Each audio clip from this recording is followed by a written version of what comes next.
안녕하세요. 닥터 유 유태우입니다. 오늘의 주제는 반항장애 완치 부모 자녀 훈련입니다. 반항장애, 적대적 반항장애라고도 하는데요. 아이가 초등학교 들어가서 한 8세 전후, 이때부터 이런 증세가 시작이 됩니다. 크게 세 가지 증세인데요. 첫 번째는 말 그대로 반항이 되겠죠. 두 번째는 남 비난입니다. 남에 대해서 비난을 하고요. 세 번째가 화와 짜증. 이 크게 세 가지 증세인데요. 반항을 한다. 부모, 어른, 그리고 선생님. 이렇게 윗사람한테 반항을 하는 거죠.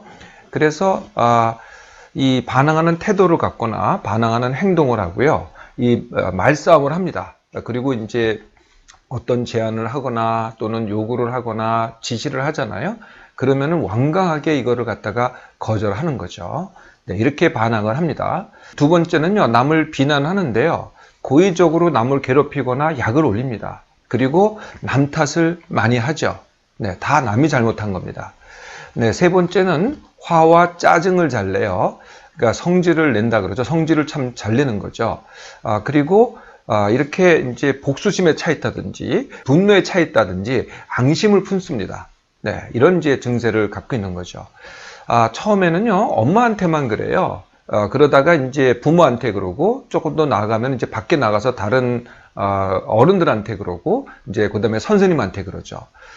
그래도요, 자신하고 생각이 맞는 또래하고는 잘 지내요. 그리고 처음 보는 어른들하고도 잘 지내기도 하죠. 그런데 이게 계속 반복이 되잖아요. 계속 반복이 되면 결국은 어떻게 되겠어요? 결국 어떻게 되냐면은 자존감이 저하됩니다. 또 우울해합니다. 그리고 관계가 점점 어려워지겠죠. 또 학업도 점점 더 힘들어집니다. 이렇게 진행이 되는 거죠. 이 반항 장애하고 우리가 버릇 없는 아이하고 이게 좀 두 개가 비슷하잖아요. 버릇없는 아이들도 이렇게 반항을 많이 하잖아요. 이 두 개가 어떻게 다를까요? 사실은 내용으로 봐서는 크게 다르지 않을 수도 있어요. 진짜 다른 건 뭐냐면은 세 가지가 다른데요. 첫 번째 정도, 두 번째 빈도, 얼마나 자주 하느냐, 세 번째가 기간입니다. 그래서 기간이 6개월을 넘는다. 그러면 버릇없는 아이가 아닙니다. 6개월이 넘는다 그러면은 이거는 반항 장애로 봐야 되는 거죠. 자, 그러면은 이 반항 장애의 원인은 과연 뭘까요? 물론 타고난 원인이 있기는 합니다. 그걸 기질적인 원인이라 그러죠. 얘가 성품이 그렇다든지 기질이 그렇다든지 그런 게 있을 수는 있습니다. 그런데 가장 큰 원인은요, 아이의 입장에서 아이와 부모 또는 어른들 간의 상호작용입니다. 그 중에서 가장 큰 것이 지나친 돌봄이라는 거거든요. 엄마의 지나친 돌봄이죠. 엄마 입장에서는 잘 돌보는 거죠. 아직 어리니까 내가 뭔가를 해줘야 되니까 이렇게 잘 돌보는데요. 아이의 입장에서는 그게 점점 처음에는 그게 그럴 수밖에 없죠. 처음엔 당연히 좋다가 아이의 입장에서는 그게 점점 감시가 되고 지시가 되고 요구가 됩니다. 그래도 이게 괜찮다가 아이가 정체성, 즉 정체성을 갖다가 자꾸 생각하게 되거든요. 내가 이건 왜 해야 되나 이런 걸 자꾸 생각하는 시기가 조금씩 옵니다. 그게 8살 전후로 시작이 되거든요. 그럴 때 이전까지는 어떻게 됐어요? 엄마는 미리 생각을 해서 내 아이가 이런 걸 하면 좋겠다라고 제안을 하죠. 그리고 제시를 합니다. 근데 아이의 입장에서 봐서는 그건 제안과 제시가 아니고 요구와 지시가 됩니다. 요구가 지시가 되니까 아이의 입장에서는 항상 이런 선택을 해야 되죠. 엄마의 요구와 지시에 따르느냐 아니면은 거절하느냐. 근데 처음에는 거절을 못했죠. 다 따라 했잖아요. 근데 나중에는 이런 선택을 하게 되는 거죠. 거부하느냐 아니면은 따르느냐. 이런 선택밖에 못 하게 되는데요. 그런데 내가 좀 아이 입장에서 고민을 해봐야 돼요. 이게 뭐지? 이게 맞는가? 이건 내가 하고 싶은가? 이런 고민을 해야 되는데 엄마가 벌써 지시를 해요. 아이 입장에서는. 그러니까 이때는 어떻게 돼요? 나 좀 생각하게 좀 내버려둬. 좀 내가 알아서 할게. 이게 어떻게 나타나냐면은 거절로 나타나는 거죠. 이게 엄마의 눈에는요, 반항이 됩니다. 이렇게 되는 거거든요. 그런데 여기서 끝나는 게 아니고요. 엄마가 이 아이가 반항을 하고 거절을 하고 하니까 이게 이제 잘못됐다고 생각을 하고 이제 설득을 하죠. 그게 그런 게 아니고 이게 맞고, 또 어떤 경우에는요, 지시를 따르지 않는다고 이제 이게 벌을 주기도 합니다. 네, 이렇게 되면은 이제 이게 거기에 순종하는 아이도 있긴 하겠지만은 내가 고민을 더 해야겠다는 아이는 반항을 하게 되죠. 네, 반항을 하게 됩니다. 그래서 어떻게 돼요? 예, 그러니까 나중에 가서는 이 아이의 반항과 부모의 반응이 악순환을 하는 거죠. 이게 더 나아가면은 어른들한테로 확대가 됩니다. 다른 어른들한테 이게 확대가 되는 거죠. 또 선생님한테도 이게 확대가 되는 겁니다. 이런 과정을 통해서 아이의 반항, 그리고 부모 또는 어른, 선생님의 반응에 의해서 이게 악순환을 겪는 확대가 되는 것입니다. 그래서요, 간섭을 하지 않잖아요. 지시를 하지 않잖아요. 또래나 처음 보는 어른이 간섭이나 지시를 하지 않으면은 아무 문제가 없고 잘 지내는 이유가 그래서 그렇습니다. 자, 이제 원인을 알았으니 완치 훈련을 시작해 볼까요? 네. 완치 훈련은 이제 당연히 부모 훈련부터 시작이 됩니다. 네, 반항 장애 완치 부모 훈련이 되겠죠. 방금 말씀드렸듯이 원인의 가장 큰 부분이요, 기여하는 부분이 아이의 기질적인 그런 요인보다는 사실 부모한테 더 큰 요인이 있거든요. 네, 그래서 이제 부모 훈련이 거의 뭐 모든 것이라고 해도 과언이 아닙니다. 이 반항 장애에 있어서는요. 부모가 해야 될 훈련 뭐 여러 가지가 있는데요. 오늘은 이제 8가지를 말씀드리고자 합니다. 네, 첫 번째 훈련은 나부터입니다. 반항 장애는 아이의 문제잖아요. 근데 아이부터가 아니고 나부터죠. 나부터 뭡니까? 내가 건강하고, 내가 지금 편안하고, 내가 여유가 있고, 내가 지금 행복하고. 이게 나부터 하라는 거죠. 아이가 아픈데 어떻게 나부터 할 수 있어? 그런데 이게 순서를 바꾸잖아요. 그럼 결과가 점점 나빠져요. 그러니까 첫 번째가 나부터입니다. 그래서 나부터 하려면은 제가 뭐부터 하라 그래요? 네, 내 몸맘 회복 훈련 늘 말씀드리죠. 이거부터 하시고요. 그리고 이제 엄마가 하는 게 뭡니까? 살림, 그리고 돌봄. 이걸 갖다가 쉽게 하기를 먼저 해야 되겠죠. 두 번째 훈련은요, 내 아이를 있는 그대로 받아들이기. 네, 많은 경우에는요, 내가 원하는 아이 만들기 아니겠어요? 내 아이가 이렇게 됐으면 좋겠다. 아니면은 또 내 아이의 어떤 면이 내 아이의 어떤 면을 내가 싫어하기가 있어요. 그게 뭐냐면은 내가 혹시라도 남편의 어떤 면을 싫어하잖아요. 근데 그 면을 갖다가 내가 내 아이가 닮았다 그래요. 그러면 내 아이 싫어하기가 되죠. 또는 내 시가에 뭐 어떤 분을 갖다가 내가 싫어해요. 어떤 면을 싫어해요. 그런데 내 아이가 그것을 비슷하게 해요. 그러면 또 내 아이의 그 부분이 싫어지는 거거든요. 내 아이 있는 그대로 받아들이기에는요, 내 아이가 나 같지 않다. 우리가 이제 내 뱃속에서 나왔는데 나랑 같다. 이렇게 이제 많은 엄마들이 생각을 해요. 내 뱃속에 나왔어도요, 절대 같지 않습니다. 일단 내 뱃속에서 나왔다고 하더라도 나하고는 다르다. 이렇게 생각을 해야죠. 네, 이렇게 받아들이는 겁니다. 또 어떻게 내 뱃속에서 한 뱃속에서 나왔는데 두 아이가 이렇게 다르냐? 네, 당연히 다릅니다. 네, 첫애 다르고 둘째 다른 거거든요. 당연히 다른 애로 받아들이기를 해야 되겠죠. 세 번째가 왜보다 그래서 어떻게입니다. 네, 내 아이가 왜 이렇게 됐지? 내가 과거에 뭘 잘못했나? 뭐 애가 태어날 때 뭘 잘못했나? 그때 뭐 산소 부족이었나? 이게 이제 왜라는 질문이잖아요. 네, 이 왜라는 질문을 하면은요, 이게 이유를 찾는다고 하더라도 현재를 그대로 그래서 그렇구나, 그럴 수밖에 없어 라고 해서 현재를 고착화하게 됩니다. 그래서 왜라는 질문보다는요, 그래서 어떻게라고 질문해 보세요. 내 아이를 있는 그대로 받아들인 다음에 내 아이가 반항장애가 있어, 이렇게 받아들인 다음에 그래서 어떡하지? 이렇게 질문을 하는 겁니다. 그럼 오늘부터 그것을 해결하는 것이 시작이 되는 거거든요. 아직 뭐 대답은 없다고 하더라도 일단 질문부터가 중요합니다. 왜라는 질문을 하면은 이게 끝이 없고요. 그래서 어떻게라는 질문하면은 이제 해결이 시작이 되는 거죠. 네 번째가 병이라 하지 않기입니다. 반항 장애, 그러면은 이제 제가 이미 병명이라고 말씀드렸잖아요. 이건 제가 사실은 이제 부모를 위해서 만든 병명이고요.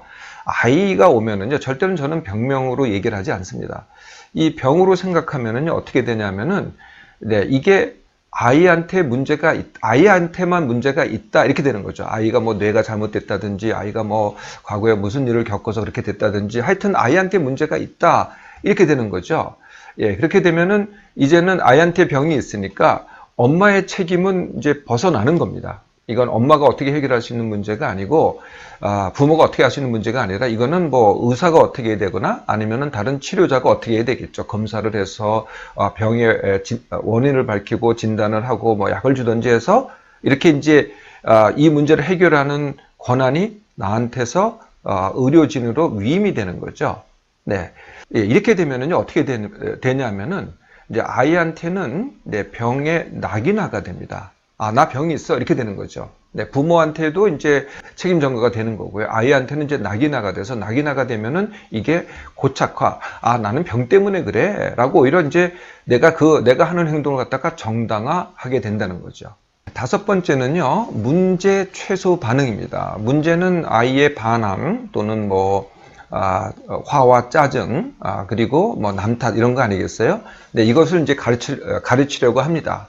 그건 그게 아니고 이런 거야. 뭐 설득을 하든지 가르치든지 아니면은 토론을 하든지 그리고 잘못을 인정하게 하든지 정 안 되면 이제 체벌을 하죠. 벌을 주든지 아니면은 뭐 이제 또 거꾸로 이렇게 상을 주든지 이거는 이제 사실은 최대 반응입니다. 그게 문제라는 것을 인식을 하고 거기서 시작되는 거거든요. 네, 그렇게 하지 말고요. 문제에 대해서는 반응을 하지 말라는 겁니다. 최소로. 네, 그래서 그냥 얘가 자꾸 이렇게 반응적인 행동을 해요. 그러면은 내가 문제시하는 게 아니라요. 그냥 내버려 두는 겁니다. 그렇구나. 끝. 네, 더 이상 반응하지 않는 겁니다. 이게 이제 다섯 번째 훈련이고요. 그러면은 어느 경우에는 반응을 해야 되느냐?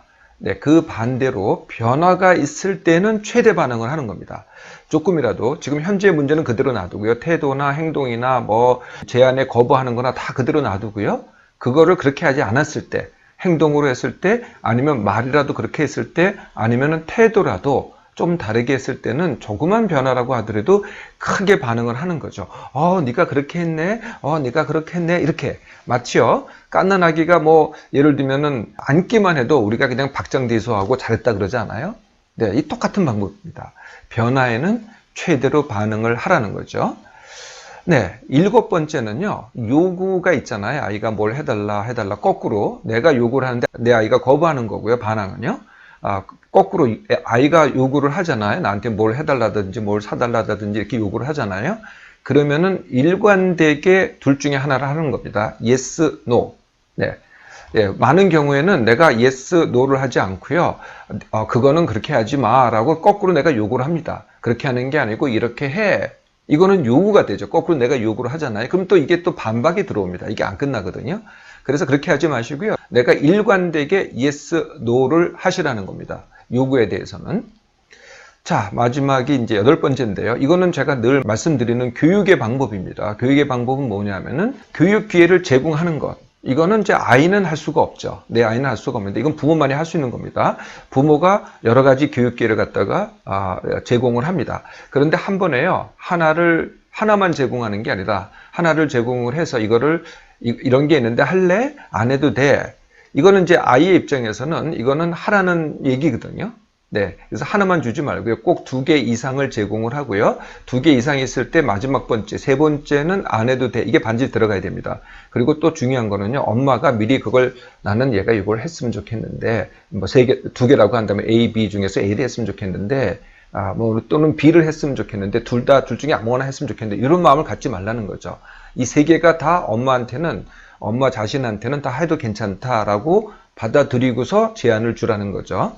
그러면은 애가 뭐 선택을 안 하고 아무것도 안 해요. 그러면 이제 말하자면 아무것도 안 해도 돼. C를 선택을 한 거죠. 그래도 그걸 기다려 주라는 겁니다. 그래서 결국은 선택을 했어요. 그런데 그게 혹시 잘못된 선택일 수도 있어요. 그러면 이제 시행착오를 겪겠죠. 그 다음에 그 결과도 내 아이가 그런 선택을 해서 그런 결과를 얻었으면 그 결과도 아이가 다 보게 하고 책임지게 하라는 거죠. 뭐 다는 책임 못 지더라도 어떤 결과를 초래한지를 다 겪게 만들라는 거죠. 이 전체가 뭐겠어요? 이게 경험이 되는 거죠. 이것을 반복하게 하는 게 이제 바로 교육이 되는 거죠. 자, 여기까지만 하셔도요. 네, 아이가 달라지지 않겠습니까? 그래도 부족하면은 반항장애 완치 이제 자녀가 하는 훈련이 있습니다. 그걸 이제 자녀 훈련이라고 하는 거죠. 아이도 뭐 어른과 마찬가지로요. 가장 먼저 해야 될 훈련이 당연히 내 몸맘 회복 훈련입니다. 그래서 같은 시간에 일어나기.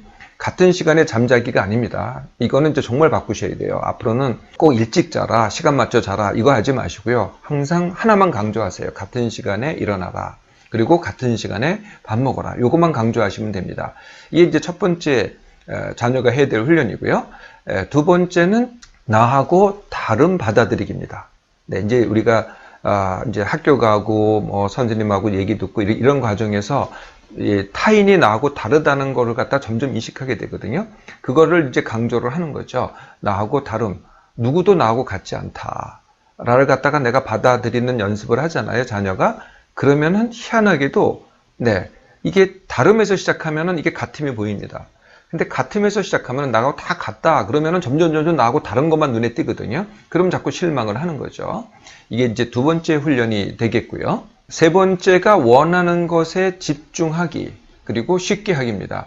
내가 원하는 것이 뭐 놀기라든지 운동이라든지 뭐 그게 공부일 수도 있고 독서일 수도 있고 그런 걸 하잖아요. 그러면은 딴 거 하지 말고 그거를 하라는 거예요. 원하는 것에 집중하기. 그리고 마지막으로 네 번째가 반항. 내가 지금 하는 행동이 반항이잖아요. 그런 반항 겪어보기. 부모님들은 이제 아까 말씀드렸듯이 그래서 그냥 그거를 갖다가 이제 반응을 하지 않습니다. 그냥 최소화하죠.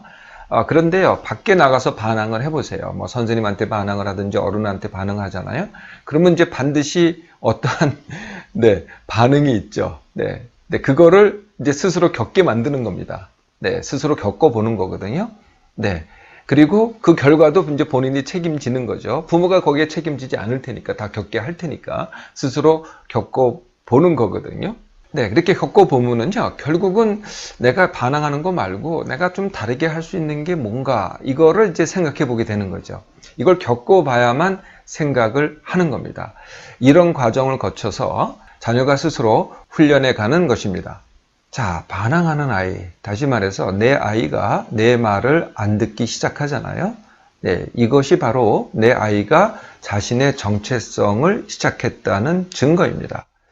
반대로요, 내 아이가 8살이 넘었는데도 불구하고 그냥 내 말에 따르고 온순하고 착하잖아요. 그러면은 이 정체성 확립이 점점 늦어지고 있구나. 이렇게 보셔도 되죠. 그래서요, 아이가 나에게 반항하잖아요. 그것은 좋은 징조입니다.